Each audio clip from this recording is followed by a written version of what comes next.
ঘাটশিলাতে যাবার পথে ট্রেন ছুটেছে যখন, মায়ের কাছে বাবার কাছে করছি বকুম বকুম। হঠাৎ দেখি মাঠের মধ্যে চলন্ত সব গাছে এক এক রকম ভঙ্গি ফোটে, এক এক রকম নাচে। কবি শঙ্খ ঘোষের এই কবিতায় আমরা ঘাটশিলার এক অপরূপ চিত্র খুঁজে পাই। ভারতবর্ষের ঝাড়খণ্ড রাজ্যে সিংভূম জেলায় সুবর্ণরেখা নদীর তীরে অবস্থিত এই ঘাটশিলা। পাহাড়, জঙ্গল, নদীবেষ্টিত এই ঘাটশিলায় রয়েছে অপরূপ প্রাকৃতিক সৌন্দর্য। আমরা গান বন্ধুরা মিলে দুদিন আগেই ঘুরে এসেছিলাম ঘাটশিলা থেকে। আড্ডা মজার পাশাপাশি এই ভিডিওয়ে থাকবে ঘাটশিলার সমস্ত খুঁটিনাটি তথ্য, তাই ভিডিওটা দেখুন একদম শেষ পর্যন্ত। টুইন ব্রাদার্স এন্টারটেনমেন্টে আপনাদের সকলকে স্বাগত জানাই। আমরা পৌঁছে গেছি হাওড়া স্টেশন। আজকে আমাদের ট্রেন সকাল 6:20 12021 জনশতাব্দী এক্সপ্রেস। এটা ঘাটশিলায় পৌঁছবে সকাল 9:03। ট্রেনটা দিয়েছে 19 নম্বর প্ল্যাটফর্মে, অর্থাৎ হাওড়ার নতুন প্ল্যাটফর্ম। এবার আমরা ট্রেনে উঠব এবং আমাদের সিট দেখে নেব। এছাড়া ঘাটশিলায় যাবার জন্য সকালের আরেকটা ট্রেন আছে সকাল 6:35 22861 ইস্পাত এক্সপ্রেস, যেটা কিনা ঘাটশিলায় পৌঁছবে সকাল 9:26। উঠে পড়লাম আমাদের কোচে। কোচটা একদম ভর্তি, কোনো সিট ফাঁকা নেই। আমাদের কিছুজন পড়েছি সামনে এবং কিছুজন পেছন দিকে, কিন্তু কিছু করার নেই। সকাল সকাল ট্রেনে উঠেছি, একদম এক ঘুম দেব। দেখা হচ্ছে ঘাটশিলা স্টেশনে। পৌঁছে গেলাম ঘাটশিলা স্টেশন। আমাদের ট্রেন নামালো 2 নম্বর প্ল্যাটফর্মে। আমরা এই ফুট ব্রিজটা ক্রস করে 1 নম্বর প্ল্যাটফর্মে যাব এবং সেখান থেকে বেরিয়ে আমরা কোনো অটো বা গাড়ি খোঁজ করব। স্টেশন থেকে বেরিয়েই চোখে পড়লো একটা বিরাট চার্ট। এটা হলো অটোর চার্ট, অর্থাৎ আপনারা অটো করে যেসব সাইট সিন করবে তার কীরকম চার্জেস তার সম্পূর্ণ বিবরণ রয়েছে এই চার্টে।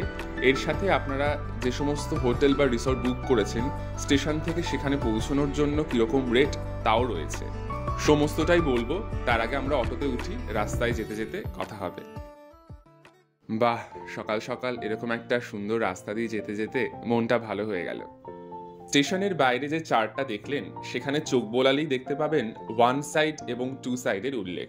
এর অর্থ হলো ঘাটশিলাতে প্রচুর স্পট আছে দেখার জন্য, কিন্তু একদিনে সেটা কভার করা কোনো মতেই সম্ভব নয়। তাই প্রথম দিনে 7 থেকে 8খানা স্পট আপনি কভার করতে পারেন, সেটা হলো 1 সাইড, এবং বাকি স্পটগুলি আপনি পরের দিন কভার করতে পারবেন। তো সেই হিসাবেই কিন্তু চার্টে রেট ঠিক করা আছে। এছাড়াও আপনি হোটেল বা রিসোর্টে পৌঁছানোর জন্য স্টেশন থেকে অটো ধরতে পারেন এবং তার জন্য আলাদা রেট, এবং তারপরে অবশ্যই বার্গেনিং তো রয়েছেই। স্ক্রিনের ওপরে চার্টের একটি ছবি দিয়ে দিলাম, আপনারা পজ করে স্ক্রিনশট তুলে নিতে পারেন। প্রসঙ্গত বলে রাখি, আমরা ভেবেছিলাম আমরা স্টেশনের বাইরেই ব্রেকফাস্টটা সেরে নেব, কিন্তু সেরকম কোনো দোকানই খুঁজে পেলাম না। তাই আমরা একেবারে রিসোর্টে গিয়ে সেখানেই ব্রেকফাস্ট করব। আমরা পৌঁছলাম আমাদের রিসোর্টে, রিসোর্ট রাতমোহনা ইন। আমরা আপাতত আমাদের অটোওয়ালাকে ছেড়ে দেব, আর আমরা আগামী 2 দিন এই অটো করেই ঘাটশিলা ঘুরব। এই অটো চালকের নম্বর আমরা ডেসক্রিপশন বক্স এবং স্ক্রিনে দিয়ে দিলাম, প্রয়োজনে কথা বলে নিতে পারেন। এবং এই রিসোর্ট রাতমোহনা আমরা আগে থেকে বুক করে এসেছিলাম, তাই তার কন্ট্যাক্ট ডিটেলস আমরা দিয়ে দেব এবং ঘুরে দেখাবো রিসোর্টটা।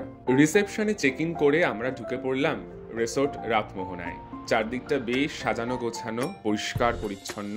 এখানে রয়েছে বেশ ভ্যারাইটি রকমের রুম, যেমন ডাবল বেডেড, 4 বেডেড বা ডরমেটরি টাইপের। তার সাথে রয়েছে মাড হাউস, তাই সমস্ত ঘরগুলো আপনাদের দেখাবো।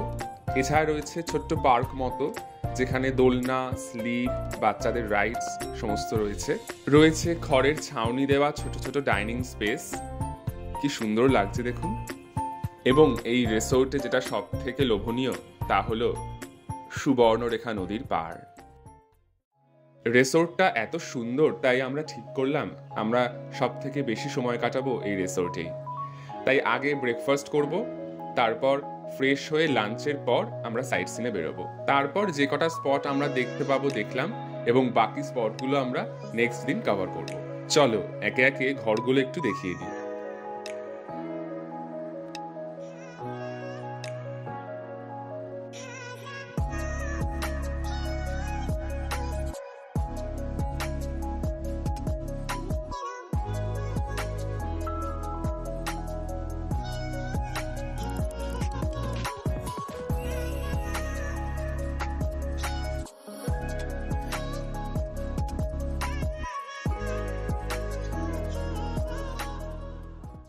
চলে এসছে আমাদের ব্রেকফাস্ট।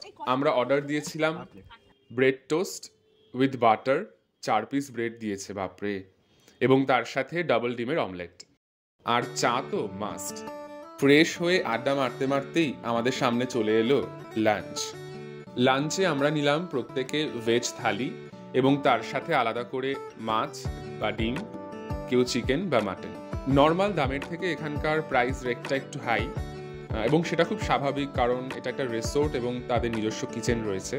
আচ্ছা, আজকে আমাদের লাঞ্চে আছে সাদা ভাত, ডাল, ফুলকপির তরকারি, পাঁপড়, বেগুন ভাজা, আলু ভাজা, সালাড, দই আর আর যারা মাছ খেতে চায় এক্সট্রা মাছ আলাদা। লাঞ্চ করে আমরা সাইট সিনের জন্য বেরোবো। আমরা পৌঁছে গেছি বাংলা কথা সাহিত্যিক বিভূতিভূষণ বন্দ্যোপাধ্যায়ের বাসভবনে। কিছু বছর আগেও এই বাসভবনটির অবস্থা একেবারেই শোচনীয় ছিল, প্রায় ভগ্নদশা, এবং তার ছবিও এখানে সংরক্ষিত রয়েছে। দুর্ভাগ্যক্রমে গভর্নমেন্ট থেকে এই প্রপার্টিটাকে বাঁচানোর কোনো উদ্যোগই নেওয়া হয়নি, তাই গৌরীকুঞ্জ সমিতি এগিয়ে আসে এবং পুরোটাই অনুদানের ওপরে ভিত্তি করে তারা এই পুরো প্রপার্টিটাকে রক্ষণাবেক্ষণ করছে। এখানে কোনো প্রবেশ মূল্য নেই, তবে অনুরোধ করব আপনারা যদি এখানে আসেন, যদি আপনাদের মনে হয় আপনারা কিছু আর্থিক সাহায্য করতে পারেন। হ্যালো গাইস, আমরা বিভূতিভূষণ বন্দ্যোপাধ্যায়ের বাড়ি দেখে আমাদের নেক্সট গন্তব্য চিত্রকূটের দিকে এগোচ্ছি। চিত্রকূট কি সন্দেশ মিষ্টি? আই লাভ চিত্রকূট সন্দেশ, মানে মিষ্টি। বাট আমরা এখন সন্দেশ খেতে যাচ্ছি না, আমরা এখন পাহাড় দেখতে যাচ্ছি। চিত্রকূট পাহাড়ে আমাদের চড়তে হবে, একটু রিলস করব আমরা ওখানে। আমরা ওখানে আমরা এখন ভেবেছি, আমরা অনেক কিছু ভাবছি, বাট সবকিছু রিভিল করব না। সো জাস্ট স্টে টিউন, দেখতে থাকুন। প্লিজ বলো না প্লিজ। আমরা পৌঁছে গেছি আমাদের পরবর্তী ডেস্টিনেশনে, চিত্রকূট পাহাড়। ওপরে একটা শিব মন্দির আছে, তো আমাদের কিছুটা পথ এই সিঁড়ি বেয়ে উঠতে হবে। চলো।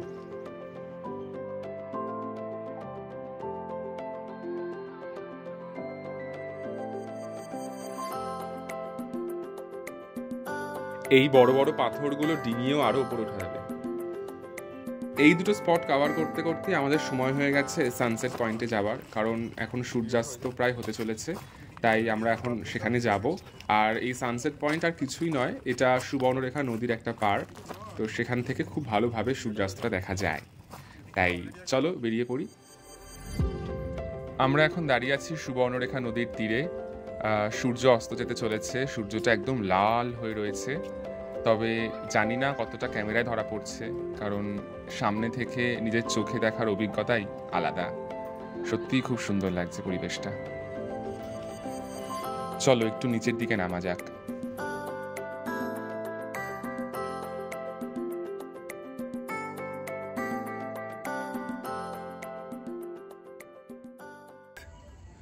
আমরা সারাদিন সাইট সিনে ঘুরে এসে এখন আবার হোটেলে ঢুকছি। এবার পুরো টাইমটা আমরা এই রিসোর্টে কাটাবো, একটু আনন্দ, হাসি ঠাট্টা, মজা, আড্ডা সেই সব চলবে।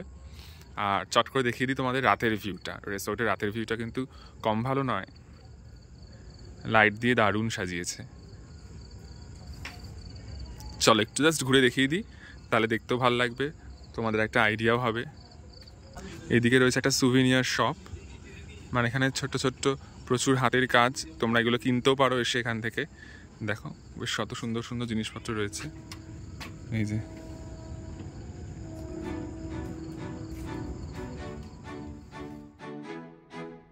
রিসোর্টে ব্রেকফাস্ট করে আমরা আমাদের দ্বিতীয় দিনের যাত্রা শুরু করলাম। আর লাঞ্চটা আমরা বাইরে কোথাও করে নেব, কারণ ঘুরতে ঘুরতে মাঝখানে আবার রিসোর্টে এসে লাঞ্চটা করা সম্ভব নয়, তাই লাঞ্চটা আমরা বাইরে কোথাও ম্যানেজ করে নেব। আর আজকের আমাদের প্রথম ডেস্টিনেশন সিদ্ধেশ্বর টেম্পল। এই গ্রামের মধ্যে দিয়ে যেতে যেতে এত ভালো লাগলো, গাড়ি থামিয়ে নেমে পড়লাম। দেখুন কি সুন্দর লাগছে দেখতে, বাড়িগুলো কি সুন্দর রং করেছে, কি অপূর্ব লাগছে দেখতে বাড়িগুলো। সিদ্ধেশ্বর মন্দির যাওয়ার জন্য আপনাকে কিন্তু এই বেশ খানিকটা পথ ট্রেক করে উঠতে হবে। বেশ নুড়ি বালি পাথর সব পেরিয়ে উঠছি, একটু হাঁপাচ্ছি বুঝতেই পারছো, তো বেশ ভালোই লাগছে ট্রেক করে উঠতে। যাদের পায়ে খুব সমস্যা তাদের পক্ষে কিন্তু এই রাস্তাটা বেয়ে ওঠা খুবই কঠিন। খানিকটা পথ ওঠার পরেই আপনি দেখতে পাবেন একটা কাউন্টার মতো, সেখানে আপনাকে একটা টিকিট কাটতে হবে। এখানে মাথাপিছু কোনো টিকিটের ব্যাপার নেই, তবে গ্রুপ ওয়াইজ আমরা এখানে 30 টাকার টিকিট কাটলাম এবং তার সঙ্গে আপনি সেখানে একটু জল, চিপস বা কোল্ড ড্রিঙ্কস সেগুলোও পাবেন। অবশেষে পৌঁছলাম সিদ্ধেশ্বর মন্দির। ওপরে উঠে দেখতেই পাচ্ছ কি অসাধারণ লাগছে, পাহাড়ের চূড়ো, সাথে এরকম দৃশ্য আর মন্দির। এবার আমরা নিচে নামবো, এবার আমরা যাব আমাদের পরবর্তী স্পটে, খুব সম্ভবত গালুডি ড্যাম। চলো ওখানে দেখা হচ্ছে।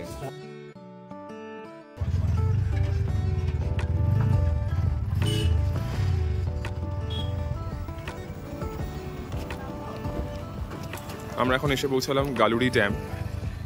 এখান থেকে সুন্দরভাবে দেখা যাচ্ছে সুবর্ণরেখা নদী।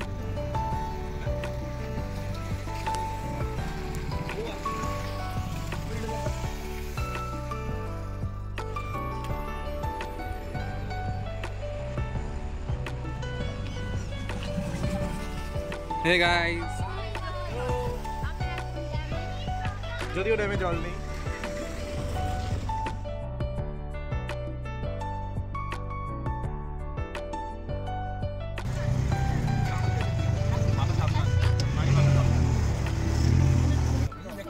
Come on guys!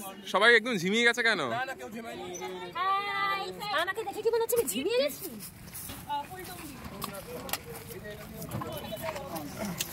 ও বাবা, আনবক্সিং হলো অটো।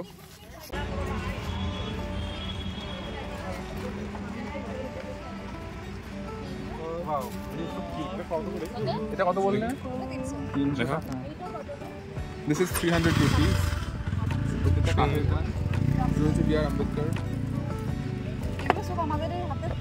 চলে আসলাম ফুলডুঙরি হিলস, আমাদের পরবর্তী স্পট।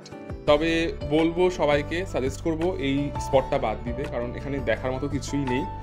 একটা টিলা মতো আছে, একটু জঙ্গল জঙ্গল, ব্যাস এইটুকুই। কাজে সেখানে আমরা সেরকমভাবে কিছু ভিডিও করিনি, কারণ দেখানোর কিছুই নেই।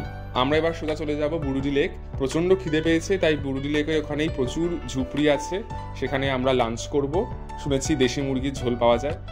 পৌঁছে গেলাম বুরুডি লেক। ওপর থেকে দেখতেই পাচ্ছ ভিউটা অসাধারণ, আর আমরা এখানেই সানসেটটা এনজয় করব। এবং ইতিমধ্যেই সবার আগে এসেই আমরা লাঞ্চ করে ফেলেছি, আর এখন আমরা যাব বোটিংয়ে। এখানে বোটিং এখন যে কোনো রকমের বোটিং, প্যাডেল বোট হোক বা হাতে টানা বইটা হোক, সব কিছুতেই এখন পার হেড 100 টাকা। আমাদের টিকিট কাটা হয়ে গেছে, এবার আমরা রওনা হব। We are ready to go. Chalo guys. Ready? Ready to rock? একদম নৌকা ডুবি হয়ে যাবে।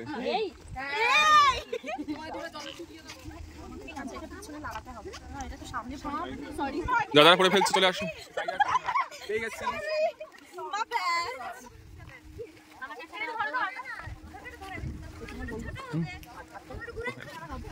লাগিয়ে নিলাম, অল সেট।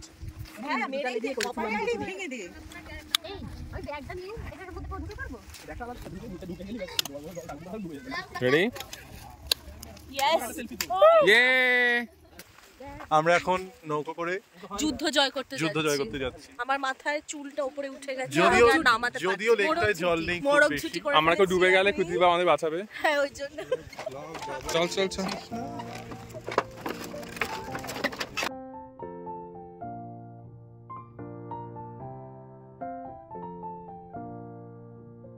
চাচা, দেখা হবে পরে।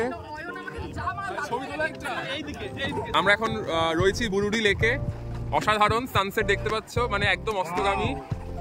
আর আমরা এখন রয়েছি বোটে, অয়ন, সারিকাদি, রোহন আর আমি। আমাকে দেখা।